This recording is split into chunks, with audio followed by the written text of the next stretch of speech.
All right. Hello, everybody. Happy New Year, and welcome back to the Lex Talks Stuff podcast. The podcast where I feel about talking about, whatever I feel like. And I will say that I will try to get these episodes out as much as I can, but I do want to announce a project that I'm working on. I'm working on my own script for a feature film that I want to try to get off the ground. I'm in the writing stage of it right now. I downloaded a screenwriting software a couple of days ago. I've just been so busy that I haven't quite worked enough on it. But I laid out a story, and you know, when I get a script finished, I'll let everybody know.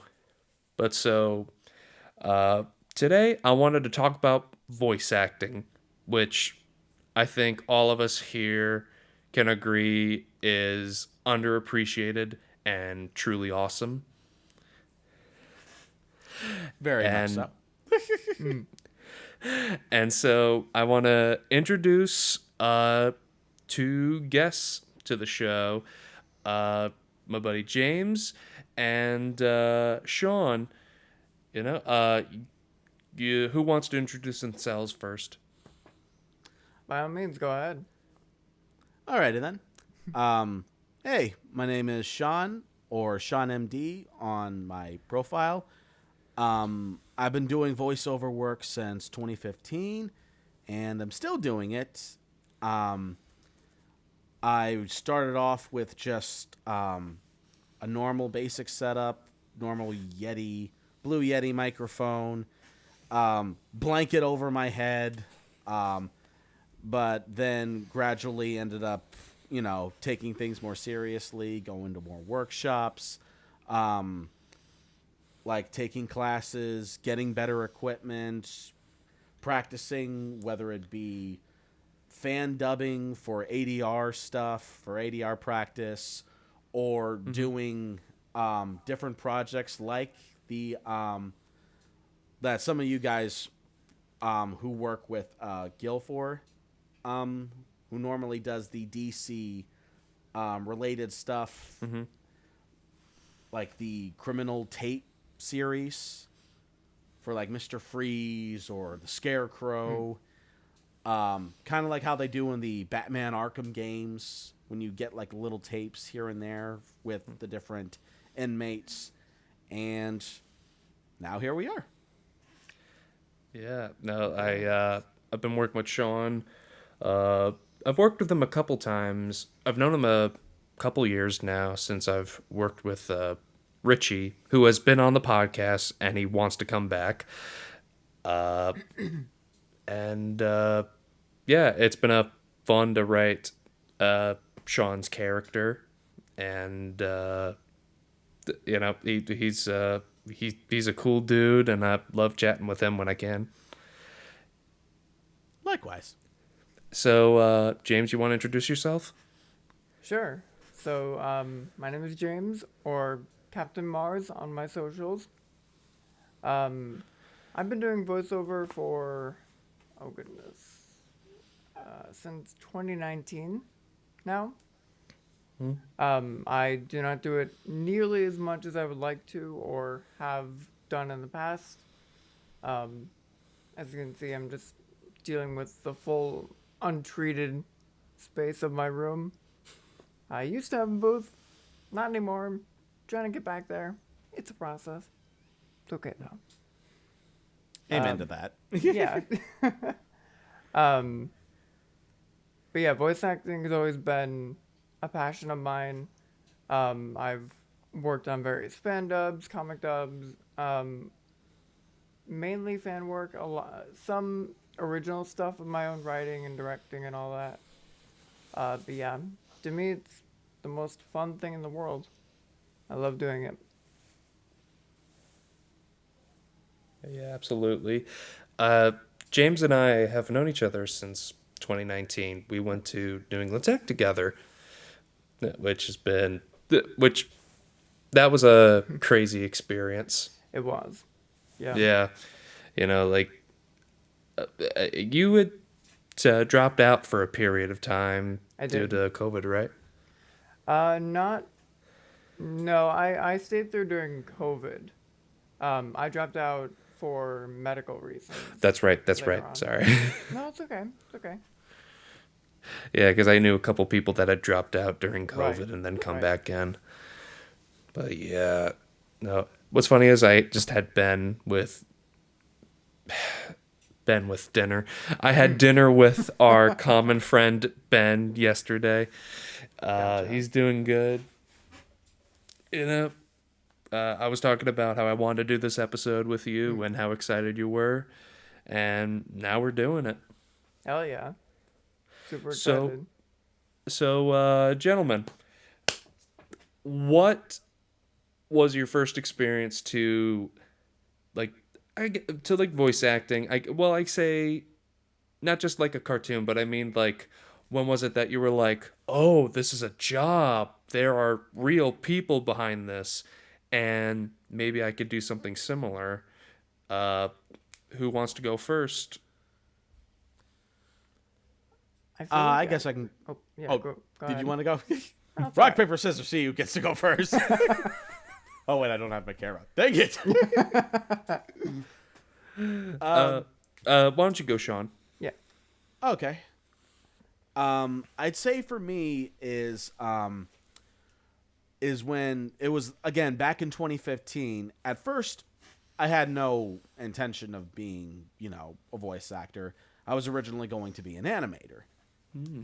But when I did go through the process of doing every step I needed to take, whether it was like sketching, storyboarding, doing like keyframes in between, and once I finally got that process going, I realized, oh shoot, I'm going to need to find a way to hire people to play these characters. And with the animation that I had, I got like maybe like two voice actors.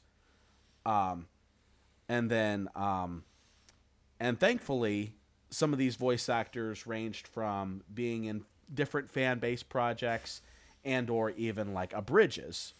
And for those of you who don't know, a bridge is basically like a shortened comedic take on an established property, like say Dragon Ball Z abridged or Yu-Gi-Oh abridged. Um, but thankfully, I was able to contact two voice actors, and they were able to give me their lines at very very high quality. By the way, um, and when I asked them about it, I'm like, "Wow, did you record this in studio?" And it was like, "Oh no, I recorded this all for my home office." And I was like, "You can do that, really?" And it sounds this good. People recording stuff from home and you don't need to move to LA, Texas, or New York? What is this sorcery? But and and yeah, I thought that they were just like voice actors who lived in like LA or Texas or whatever it is, but no, turns out they were all doing it from home. And I'm like, "Okay, I'll give this a shot. I'll see what I can be able to do." I looked up some tutorials, and one of the tutorials was actually from Team 4 Star on how to start off doing voiceover work, like what mics to use, where to audition, and stuff like that. And I was like, okay, and I ordered the Blue Yeti microphone and some basic attachments that come along with it. Got some free software like Audacity, no problem. And then afterwards, when I clicked record, played it back, it clicked. Like, holy crap, this feels awesome. Like, I had some previous acting experience before, like when my grandma ended up doing like little skits and stuff for like Christmas or like little tiny skits here and there for a church. But it's not like something where I'm like, okay, this grabs me. I want to be an actor when I grow up. But no. But when I ended up doing like the other projects outside of that, when I had complete creative control, I was like, well, this really clicks. Like, I could be able to play anyone. There was no limit. I could play Batman. I could play Wolverine. I could play Sonic. I could play Shadow. I could, like, play completely original stuff. It was like, the bar was. It's like discovering canvas and paint for the first time. Only it's your voice and the record button, ironically. And that's basically like my take on when I started and, how I got into it. All right. Yeah. What about you, James? Very nice. For me, it goes back quite a while. My father went to CalArts, so he was an animator, he was in the field for a while, and he came, or well, this is before I was born. When I was born and conscious, he told me stories from there, and he would say, he would see pitches, and he would tell me about voice acting, and then he'd show me Looney Tunes and tell me about Mel Blanc and how much of a god he is. And then it went to like Animaniacs and all these different things. So from a young age, it was really eye-opening. Just going through life and experiencing as much media as I do with that knowledge is quite something. Yeah, fan dubs were really kind of the gateway drug for me. I'd been interested in trying it out for a while, but then Casting Call Club is actually where I started and still am. That really got me started and got me first role. And funny you brought up Shadow. That was one of my first and now favorite roles to do. Right back there. Also, love the plushie, by the way. Thank you. And funny enough, our friend Ben, who Lex had mentioned, got me this for Christmas. It's the Builder one though, so you can put a voice in it. And oh, nice. This, he That's took awesome. one of my auditions and put it in this thing. So it's No way. It's my voice that comes out of it now. Hug me if you dare. That'd be awesome. So, you coming to bed soon or what? Like, That is awesome. waiting for. Yeah. So that's really been my journey up until now, along with other characters. But he's kind of been my personal favorite. Yeah. I I wanted to try voice acting. I did, and I had considered it because I remember like late elementary school, early middle school, really paying attention to the voices of the characters in movies and shows that I really liked. And, I was putting it all together. And my parents told me that they think I should be an actor. They're like, you're very good at remembering lines, and, you really get into it. And I'm like, I guess I could, but I also don't like being on screen. So I think being a voice actor might suit me. Granted, I have no acting experience. I know how to point at other people to do it because I trust their acting instincts better than mine. And, I speak with a cadence and have this vocal expression issues sometimes. But I remember years ago when I was considering doing it that I met Nolan North for the first time. Yes. Yeah. Yeah.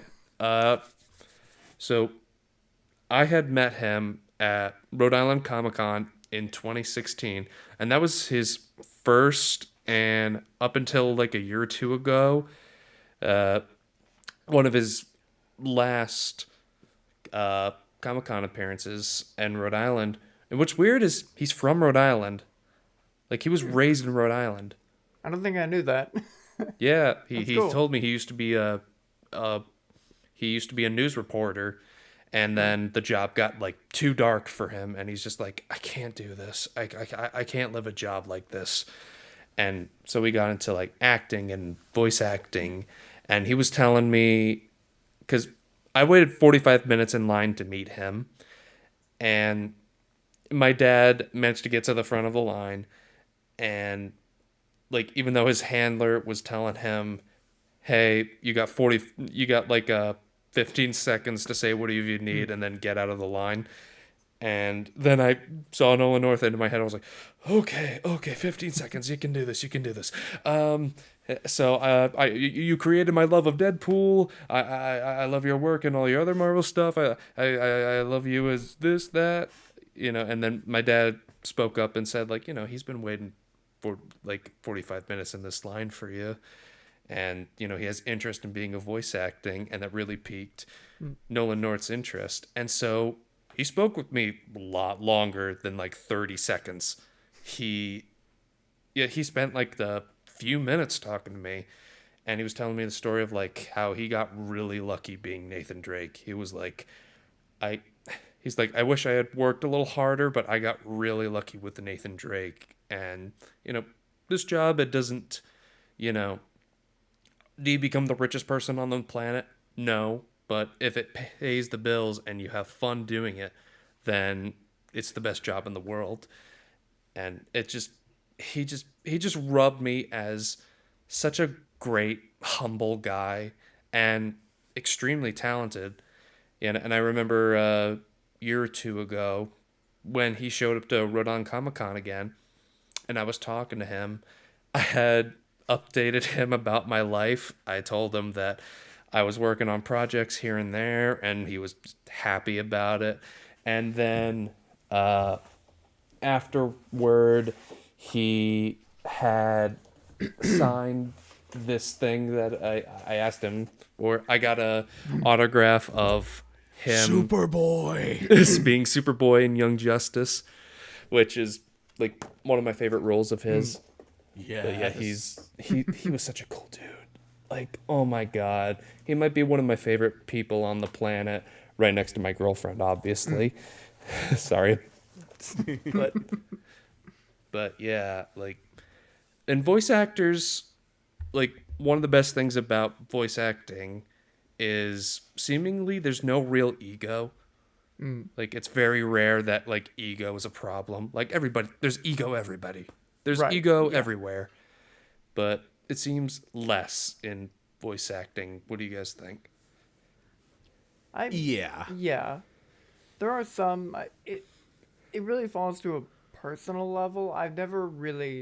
Thankfully, I've never encountered an actor who had an ego like because of like the one role that got them higher up. I've never seen that, thankfully. Yeah. What about you, Yeah. Sean? I think the only people that ironically have like because I've met people in different conventions who does like on camera work outside of just voiceover work, like say some Breaking Bad actors, some people who worked on it like here and there on The Walking Dead, or even like people in the Arrowverse. Like there was a few people like here and there that I met back in 2024, which is literally only like a week or so ago. But this was way back like in summer.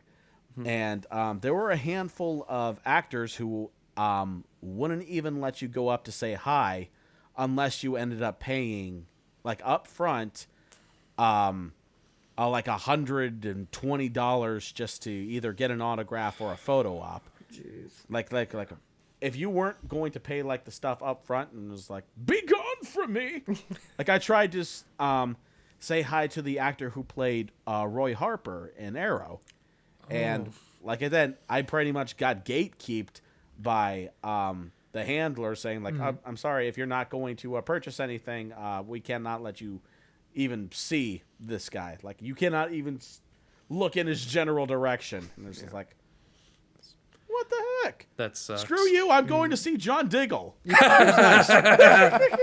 Yeah, he was nice. He was super cool. They got to talk about how he was about to become the Green Lantern in the Arrowverse, but they had like different stuff because James Gunn's taken over.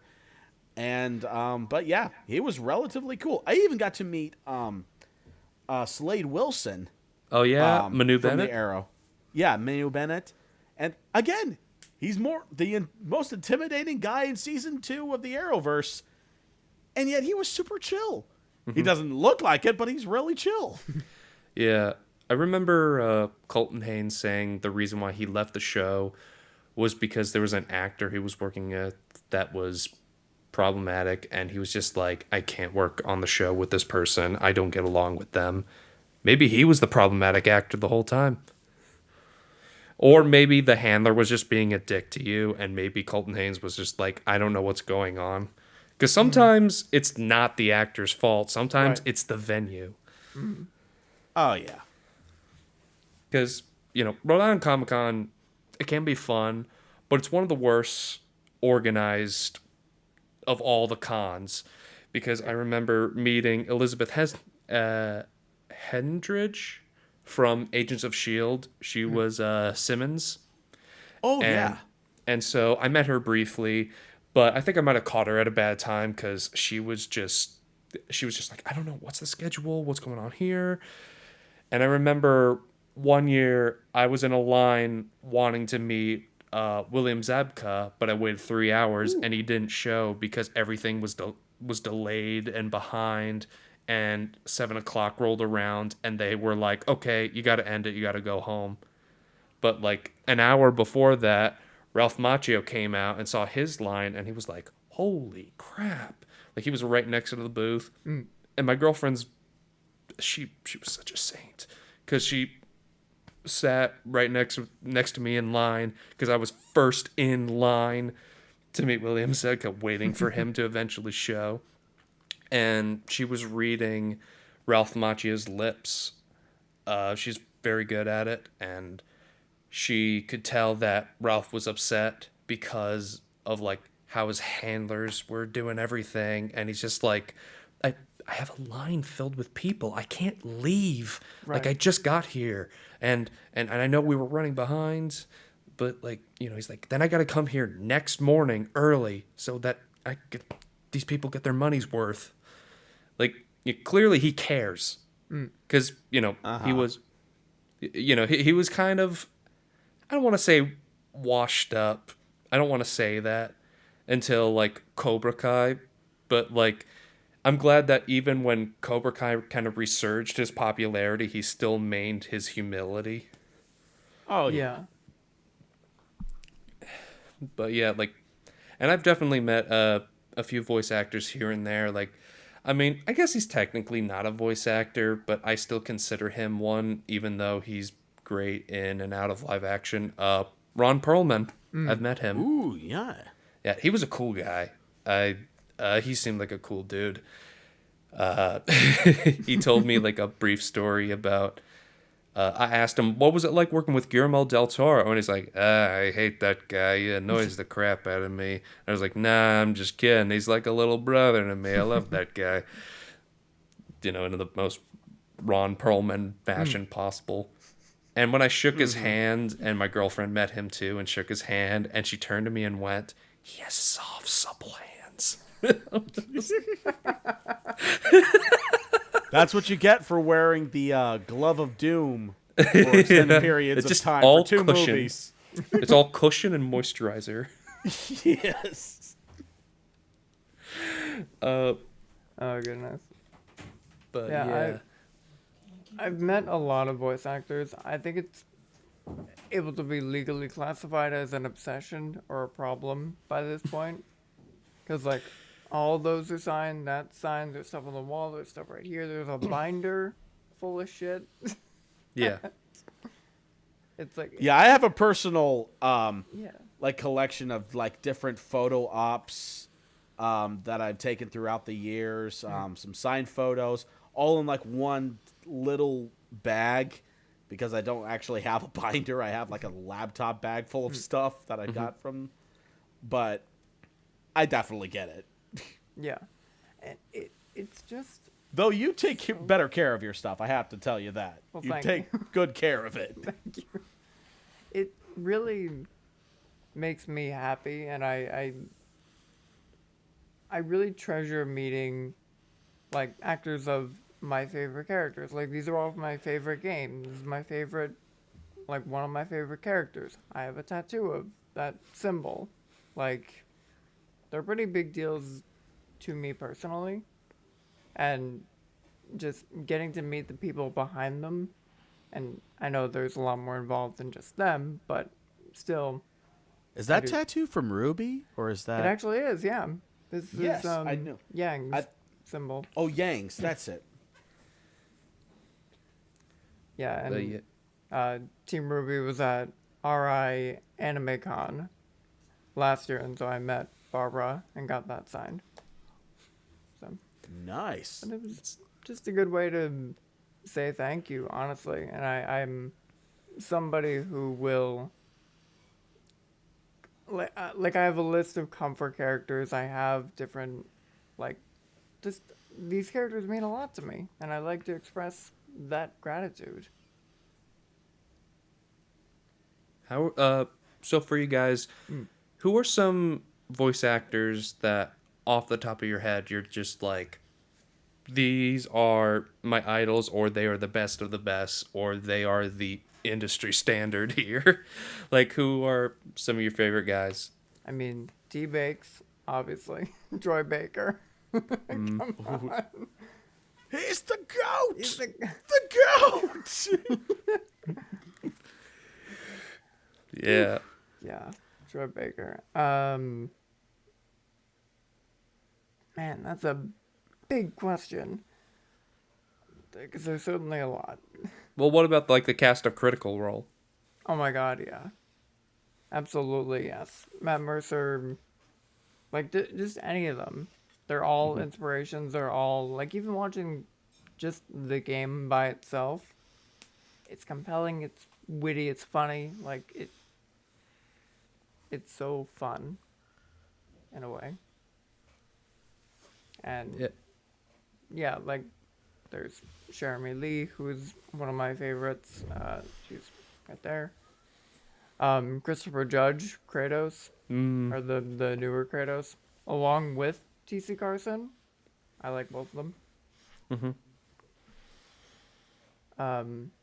Yeah, there's Charles Martinet, the original Yes. Mario. Such a nice He is guy. the goat. The goat. Whew. As for voice actors, there was way too many to count, so I'm just going to name the top 10. And here we go. Nolan North, Kira Buckland, Blake Swift, Kevin Conroy, Roger Craig Smith, Casey Mongello, let's see, Eileen Montgomery, Nick Landis, let's see, Jonah Scott, Sean Chipluck, Faye Mata, Tara Strong, Yuri Lowenthal? Yeah.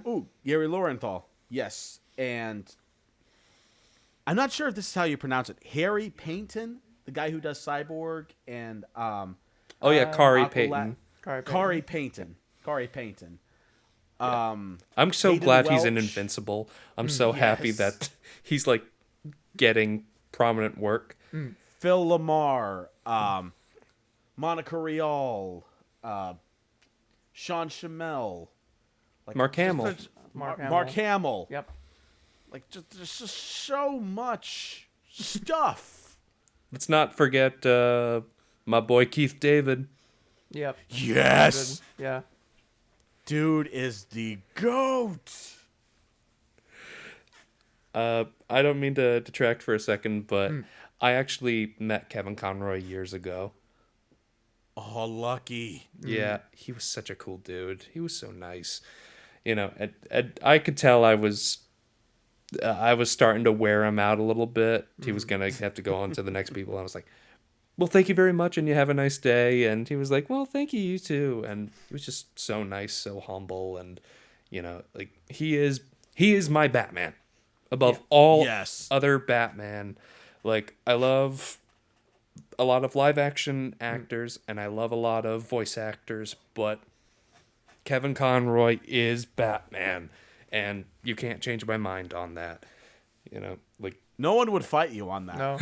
No one could. I feel like people that don't know Kevin Conroy would just be like, "Well, what about Michael Keaton?" And I'm like, "Look, I love Michael Keaton. Don't get me wrong, but Kevin Conroy, Yeah.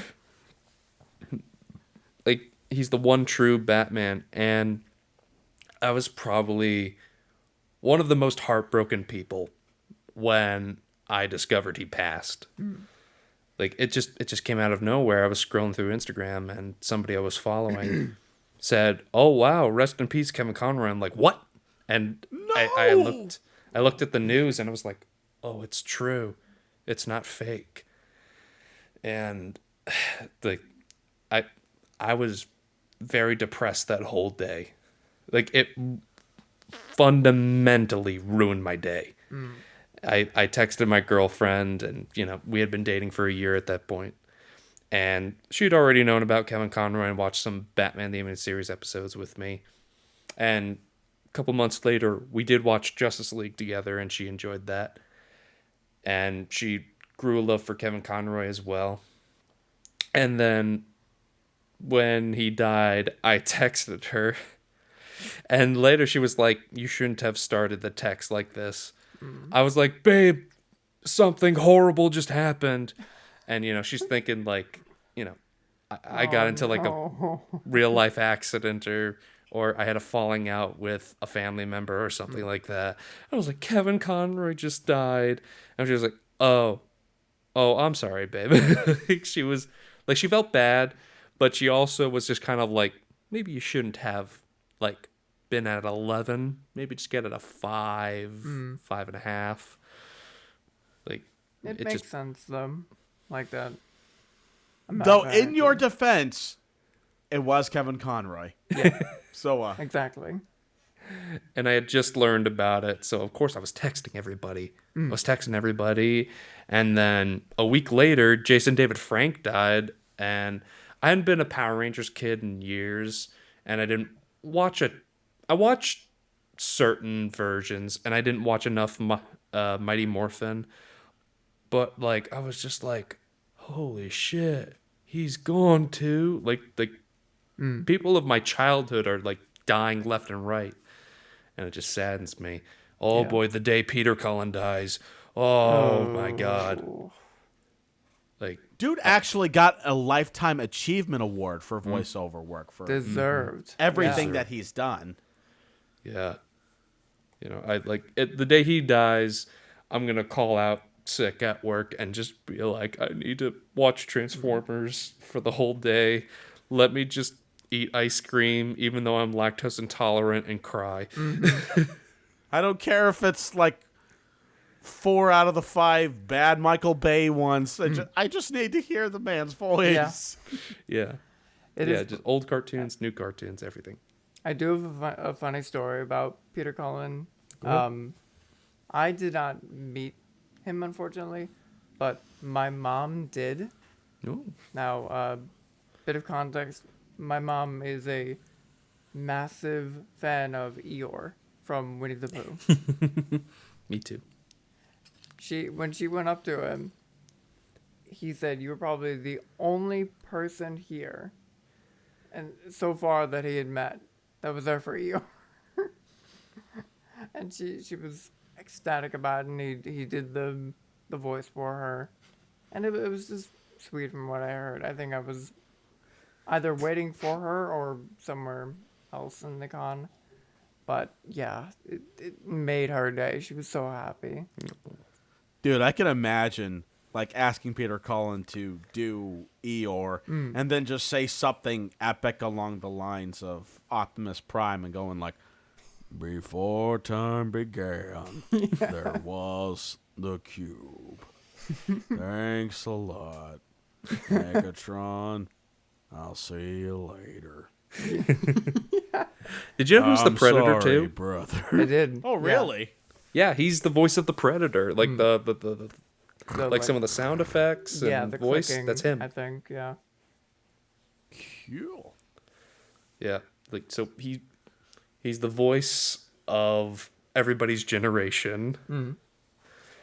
So yeah, I want to mention briefly Clancy Brown, Yep. who Yes. is part of everybody's childhood, from Lex Luthor to Mr. Krabs to Long Fang from Avatar: The Last Airbender. And the list just goes on and on and on and on and on. And he's both a powerhouse voice actor and even on-screen Yeah. actor. He's in Shawshank Redemption and Highlander. Exactly.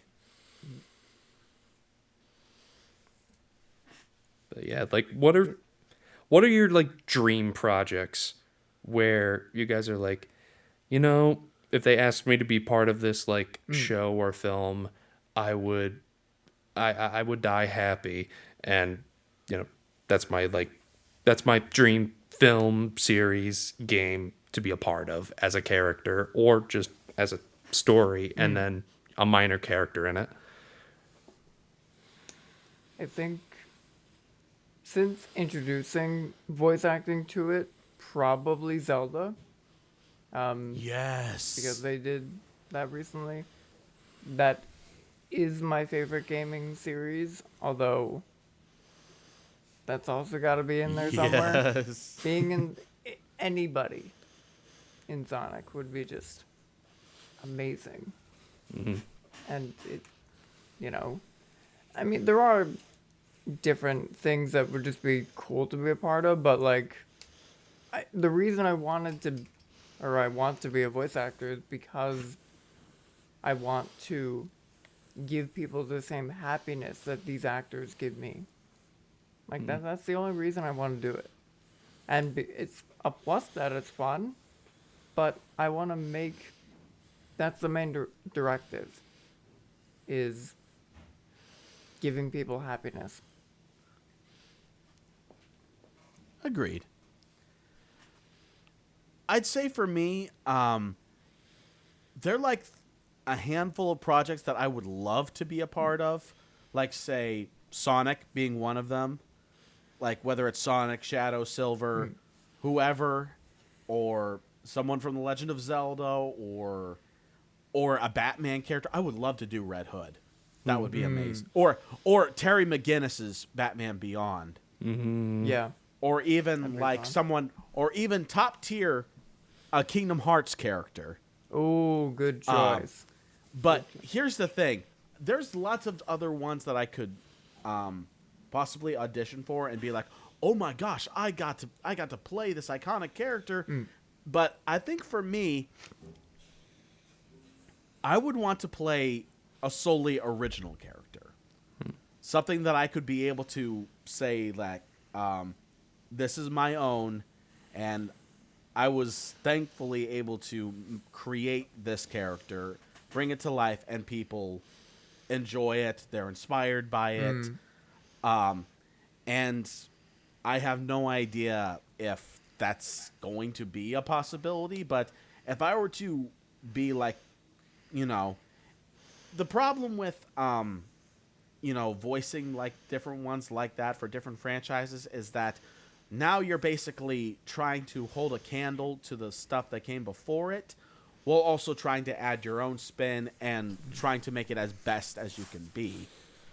But when you're doing an original character, you're not held to that standard, and you can go as high, low, and just make whatever performance and just make it your own. What about a character that never had a voice before, and then you give them the voice? Like, you know, uh, I think this is how you say his name, Doug Cockle as Geralt in the Witcher series. You know, like those were books before those were games, Right. and then he made the voice of Geralt, so much so that when Henry Cavill played Geralt, he just did the voice. He was just like, Doug Cockle is Geralt of Rivia. I'm just inhabiting the role in live action for now. Oh yeah. Let's see. Gromit from Wallace and Gromit. I could be the first one to say, "Oh The first person to say, fuck you, Wallace. jog on, you wanker," because it's a British show Yeah. Yeah. or movie, depending on the budget of Aardman Studios. I would. Or even like something like Spider-Man. Yeah. That would be pretty cool. I could see a Spidey. Honestly, Sean, do you know who you think? Do you know who I think would be a good character for you? I really want to hear you do a Captain America. Are we Yeah. talking like the Chris Evans Captain America, or like the video game slash Avengers Earth's Mightiest Heroes with the Stars and Stripes? Hello, there you go. Yeah, more like Brian. Brian Bloom's Captain America. To me, he's more Captain America. Like I love Chris Evans, but or maybe you got something different where you stand proud and strong, but you're not as like, ha America. You know. America, frick yeah.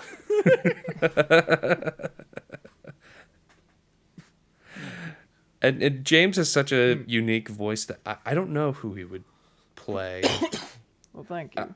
I will say, I could see you as Doc Ock. Okay. I'll I take think Doc that'd be good. Ock.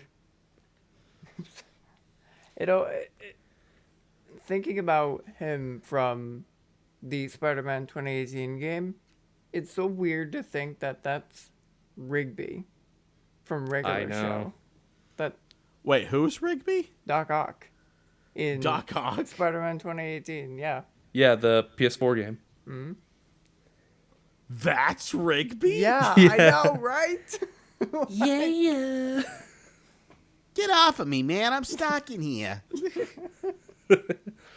Mordecai, you hand boning will save your life. Yeah, just Doc Ock ham boning with the arms. Yeah.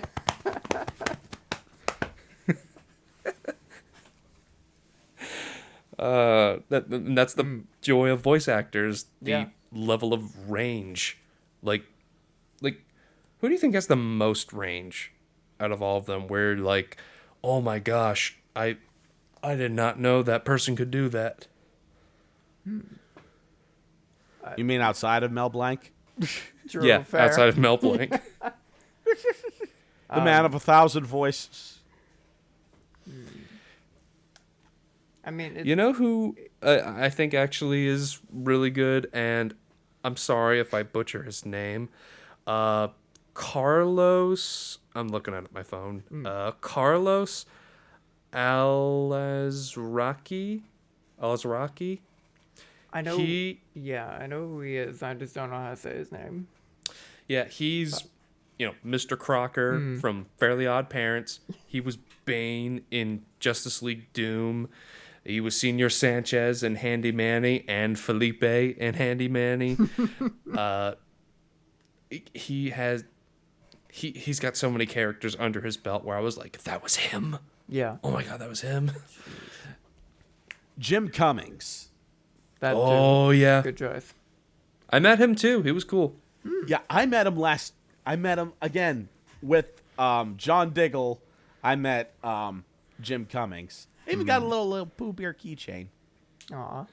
Oh, It is kind of common knowledge, I guess, at this point, but the fact that Charles Martinet was also Parthenax from Skyrim. Oh yes. Yeah.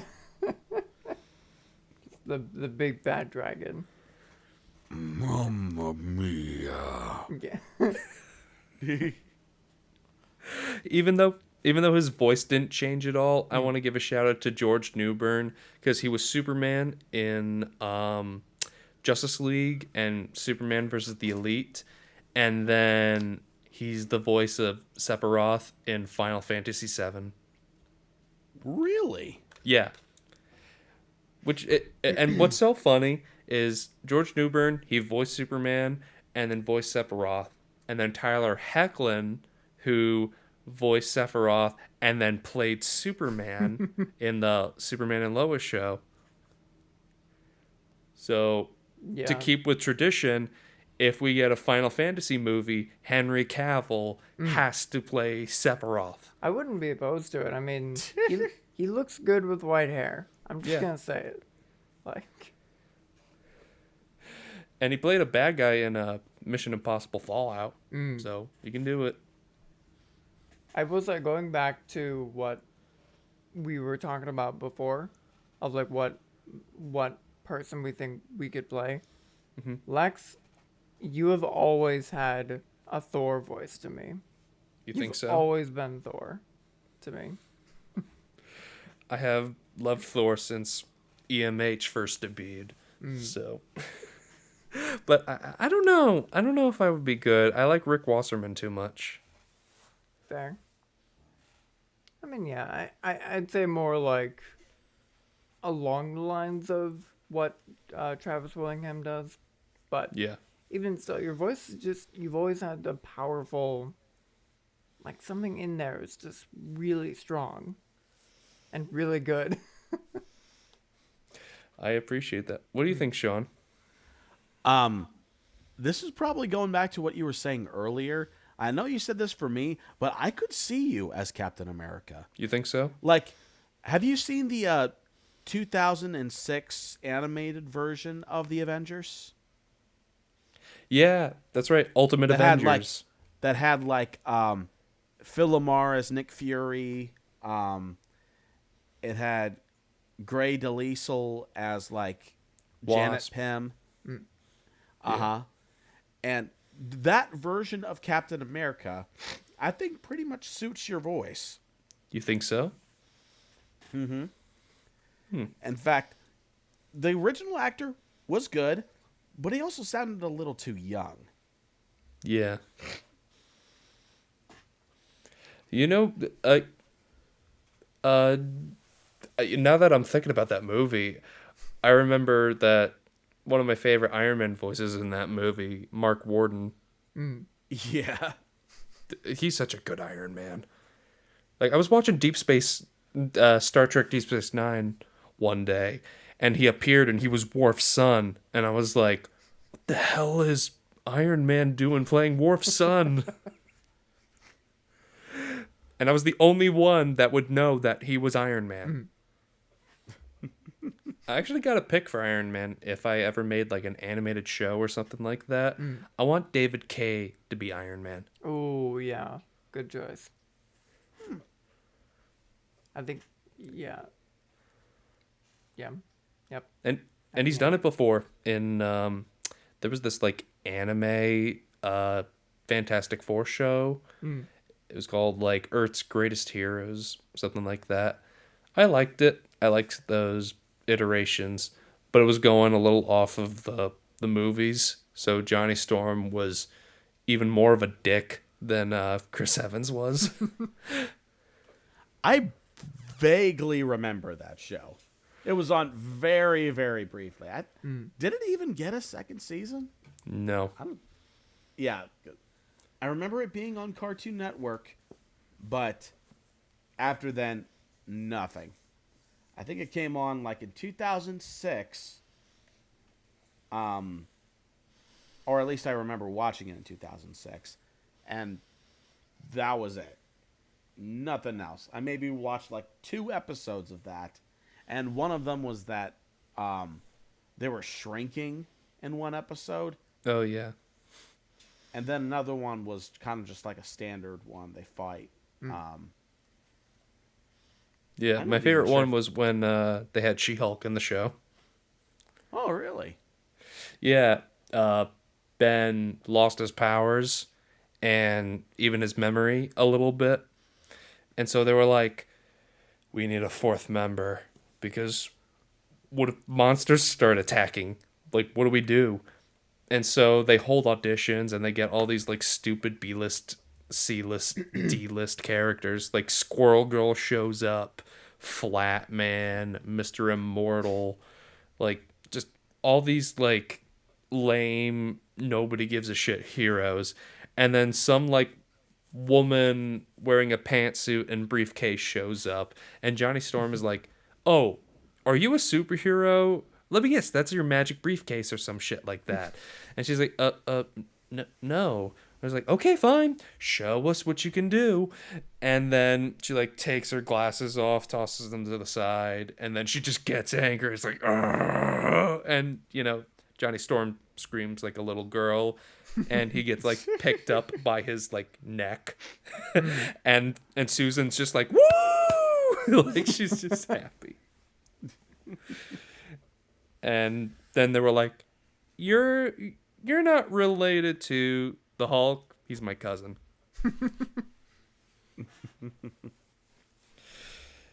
Yeah. Gotcha. Do you guys have any more like, for anybody that wants to get into voice acting, listening? Do you have any advice that you wish you had known sooner, or just advice in general? I would say don't try to go in all on your own. Like for the past my first 3 years doing voiceover work, I got little to nowhere. And those 3 years, I maybe booked maybe like 5 roles within that 3 years. And I could have been doing so much more. But until that point, I was like, okay, what am I doing wrong? I had no idea what what to improve on. Like if it was my equipment, what equipment do I need? If it's like my acting ability, what do I personally need to work on? But again, I was probably just like self-teaching myself or like a lot of the stuff from what stuff I was using, from what acting methods I was doing at the time, where I was auditioning, where to look for work outside of like Casting Call Club or behind the voice actor or anywhere else. And, that's when I ended up taking things seriously. I got, took workshops. I connected with the community. I got on Discord. I met more and more people throughout there. I connected with the community. So few things that I would do is, one, look for help wherever you can, whether it's taking workshop classes, whether it's looking up stuff online. Because now, back in 2015, there was very little resources that you could be able to. Like, I maybe watched one YouTube video, and then I'm suddenly hooked. But now, there's like the VAC server on Discord. There's tons and tons of articles from. There's Joe Zija. There's Steve Bloom. They all have now voice acting academies that you can be able to sign up for, like master classes on how to do this stuff now.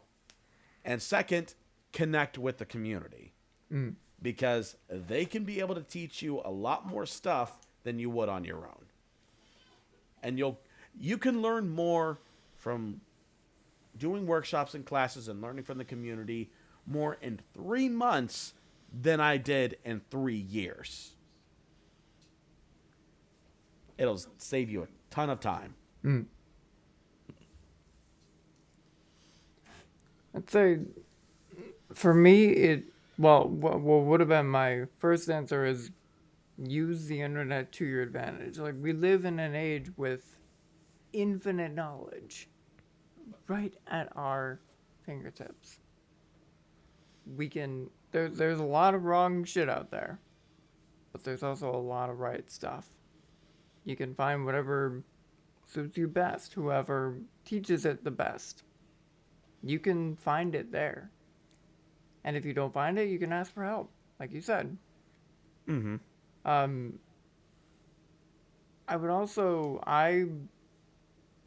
would say try looking at utilizing your voice in the way that singers do. Even if you can't sing, you're going to learn a lot about what goes on in here. I'm tapping on my diaphragm. You couldn't see it. Like, you're going to learn a whole lot about what goes on, even if you just follow people trying to learn how to sing. And Agreed. It really frees up a lot of stuff.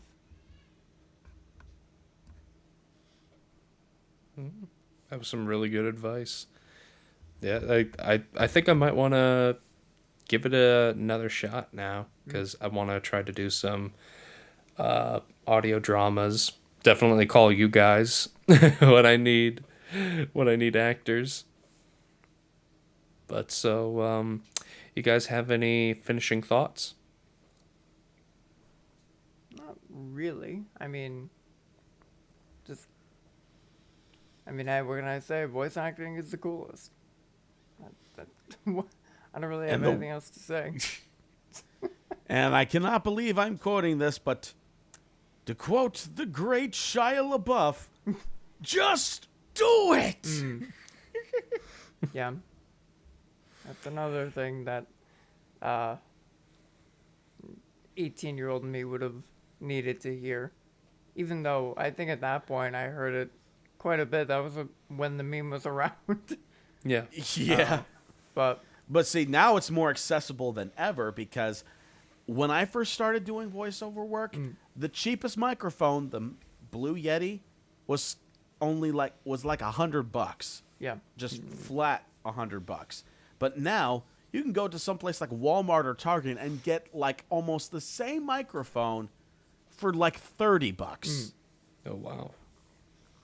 Not with all of its features, but it's like a microphone mini, but still it has like, the basic features that you would need for just a standard USB audio condenser microphone.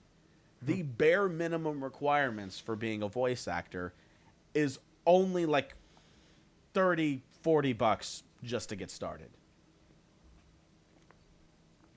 And you can get creative with like your treatments in your area, like putting a blanket over your head to get rid of reverb, or maybe trying like a handful of like trials if you want to like upgrade the bit rate of your audios, because like something like Audacity, even though it's free, it only goes up to like 16 bits Right. from the WAV format. And something like, say, WavePad Pro can get you up to like 24 bits by standard, which is like the industry standard for it, at like 480 megahertz. Yep. And that's basically the minimal requirements to doing like even the basic indie project. And quickly adding on to that is the treatment of your space, I found, is way more important than this. Yes. Like, sure, you should find a microphone that's good for your kind of voice, but even still, the mic won't make things sound better. They may pick up more frequencies, but it won't fix your reverb. It won't do anything about your room. So you really, it's very beneficial to focus on that aspect of it, and then notice a difference. And you pick up jobs, you pick up whatever, and then you can focus on this. So Yeah, because I don't know if any of you have seen this one YouTuber named Rumi. He's like a cover artist on YouTube. He did an experiment buying like the cheapest $20 XLR microphone versus a $10,000 microphone that he had to go and rent out from a warehouse because they could not literally let him have it. It's that valuable. And with the right treatment, they sounded... One of them, of course, the more expensive one, of course, sounded a little bit better, but not by much. yeah, It wasn't really that much of a difference. It just sounded warmer, in his words. And even like the studio mixer who was like doing all of his like mixing his covers and stuff, he said that that was basically the only difference. So you can go with like, you could start off with a Blue Yeti, and then work your way up towards more like expensive microphones as you go on to try and up the quality if you have the spare time. But you don't need to buy like a $2,000 ribbon mic that Elvis used in the 1950s to sound better. right. Treatment first, microphone second. Yep. And Well, yeah, I'm sorry. Cut you off. You were oh, it's saying? okay. Another thing is that you can practice anywhere. Like, if you're alone in the car, you can just do things. Listen to voices. If you want to do an impression, you got listen to it. Pick up on vocal patterns. Like, change different things about your voice. And read out loud. Yeah, read out loud. Yep. Yes. Well, then I think that's it. I think we're coming closer to the end of the show. Before we log out, do you guys, is there anything that you guys want to plug? Any projects that you're up to right now? Let me pull mine up because I don't remember them. What about you, Sean? I think there are a couple, but I'm not 100% sure if it's under NDA or not. Or at the very least, stuff that you can, that someone's not going to get pissed at me for saying, like, shoot, this is, you're not supposed to say this. Or then, if I do say something and a project never comes, and that said project never comes out. Because, again, that's also another thing in this, the indie voiceover spaces. Yes, you may be working on a handful of projects, but it's also because this is indie based and, people are working within limited budgets, limited scheduling. It's very unlikely that the project that you worked on for maybe even months at a time could never see the light of day. Yeah. Yeah. Just because you're making it doesn't guarantee that it's going to come out. Yeah. Which is why I also recommend another closing thing: get paid up front. Yeah. Because you don't want to end up narrating the entirety of the Bible and only after you record your stuff and say, nah, we're not going to publish this. Sorry. What was your PayPal thing again? And then you never hear from them again. You're like, Yeah. no! Yeah. No. If you.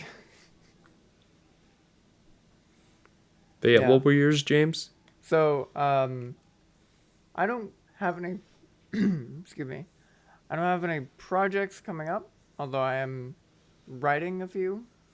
I do have a audio drama based on that guy. However, I'm coming up with another one.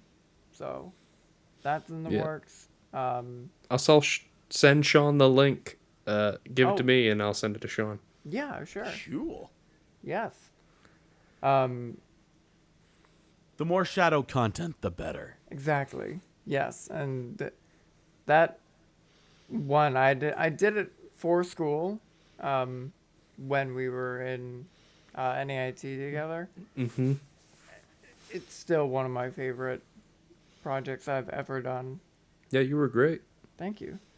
And the funniest thing, like, I thought about your project the whole time I was watching Sonic 3. Oh, really? Yes.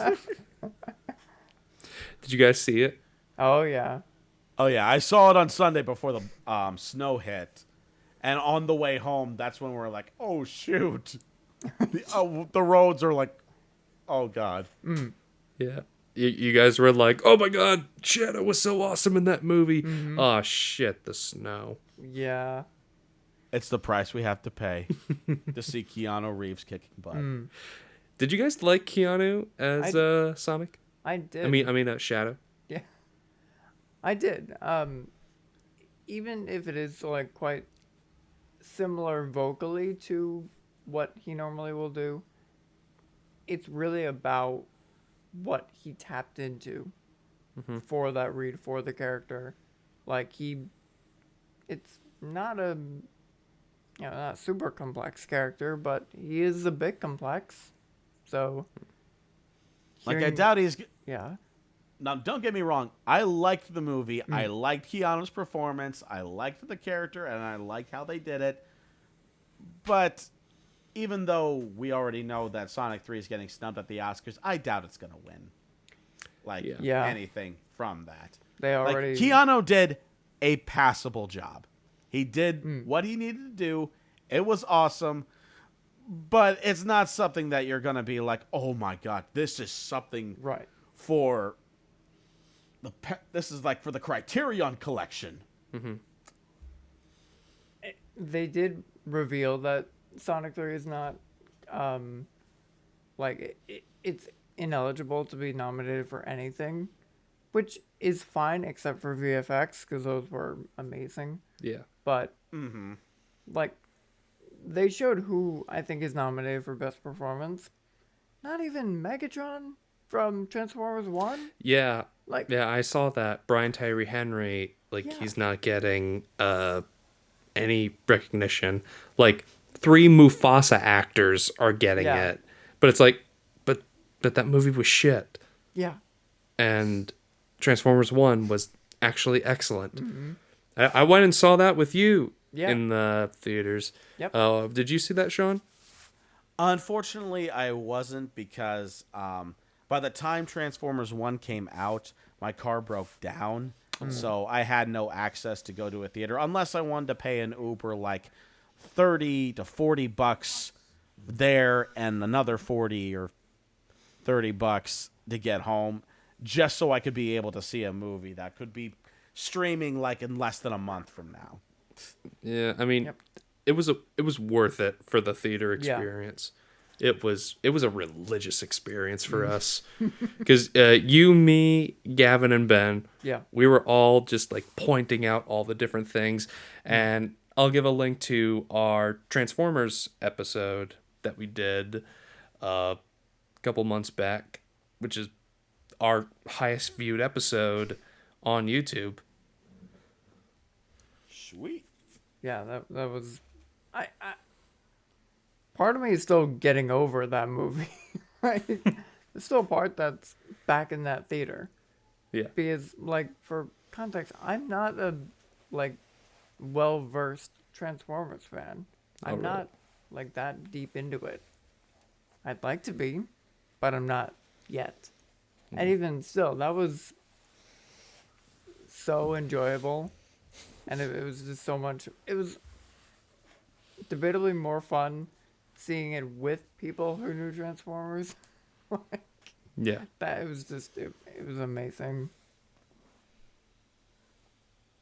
I would definitely like to see it because it's one of the few My biggest problem with the Michael Bay movies isn't what you normally think of. It's just the fact that the Transformers are barely on screen. Yeah. Yeah. And when they are, it's just loud explosions and maybe very, very minimal dialogue. Awesome dialogue by Peter Cullen, but it's still bare. It's the bare minimum because the CGI is just so expensive to make it so quote unquote realistic. But the upside to like different ones, like say Spider-Man Into the Spider-Verse and yes, Transformers 1, is that because it's animated, it's already animated. They can just focus on the Transformers.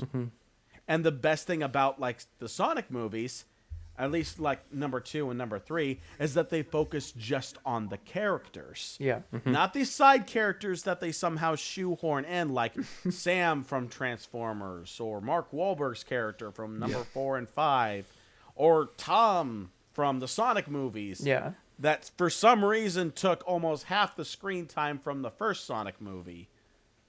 Yeah. And it was on a road trip, despite the fact that Sonic can run. Yeah. Yeah, I will say, like, that first Sonic movie is very good, but it definitely found its voice more as time went on, because I think it was sure. just getting out of the period of, like, how IP movies used to be done, and now I feel like we're in a very different age. Yes. Because Sean and I talked off screen about Superman, on how different that feels now. Deadpool and Wolverine feels... Yep. The Deadpool and Wolverine, that movie would not be made the way it was today, like 20, Yeah. even 10 years ago. Like, it leans too much in the source material. It's very colorful. It's very bright. The first Sonic movie definitely feels of its time, but now Sonic 2 and Sonic 3 Yeah. feel more in this video game realm that we are in now. Like, we have a great Last of Us show. Yeah. I'm terrified of season 2, but that's neither here nor there. We have a Fallout show. We have the Five Nights at Freddy's movie. Yep. We have the friggin' Super Mario Brothers movie. Yep. That's Frickin' good. Arcane. Arcane. Oh my Arcane, god. you know? Yes. Detective Pikachu even made like a splash here and there. But, we live in a very different time now. Yeah. We could talk about this like for another 5 hours, but I got to wrap it up and I got to get up at like 5:45 For next tomorrow. episode. Yeah. Yeah, we for could do real. a part 2.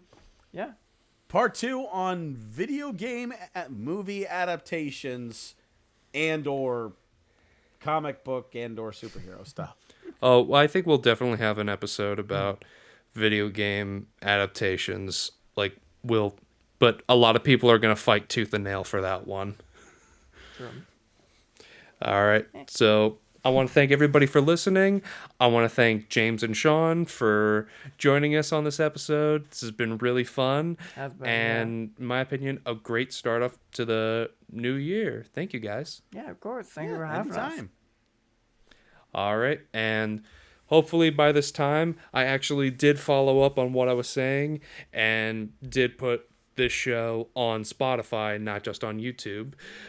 But so, thank you all for listening.